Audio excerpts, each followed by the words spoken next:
awesome. My last question before we end is, what's your outlook on the market and with all the inflation, everything going on? Are you thinking everything's, in your opinion, it's all good? You know, I mean, what's your opinion? honestly, the more this goes on, I actually wonder if I even have a clue what's going on, right? But I'd say look for interest rates, long-term interest rates, supply and demand in your local market, which for Utah, that's all still really tight. So that's still making deals hard to come by and then easy to sell.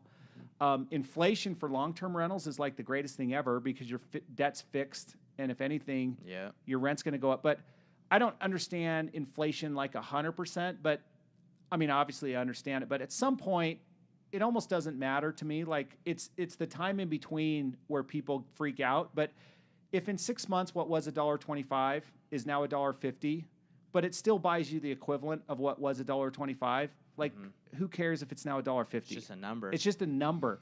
But where the arbitrage is where that value you could still buy at $1.25, even though today's dollar is $1.50 because it hasn't caught up yet, right? Or it's maybe overshot. And so that's like kind of where I think the inflation arbitrage is. And for the regular person that their wages don't go up, but the cost of living goes up, that's going to hurt, right? Right. But if you're on the other side of it and your rent goes up, but my payment stays the same, then you're in a good spot. I mean, bring on inflation, Yeah, right? That's so good for the people that hold the assets. you know? exactly. So inflation doesn't need to be a scary word because think about it. Inflation just naturally happens all the time. I mean, houses that were built in 1970 cost 30 grand and now they're worth Yep. 500. What has happened? Inflation, right? It's true. Yeah. So, but the same utility in general was like, that person that was buying the house for 30, maybe their income was, Yeah. 20, and now their incomes are, I don't know. So at some point, it all kind of catches up. The guys that are smart figure out the arbitrage in between.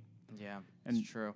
So you don't have to be smart to just buy real estate and hold it long term because it's naturally going to work for you. Yeah.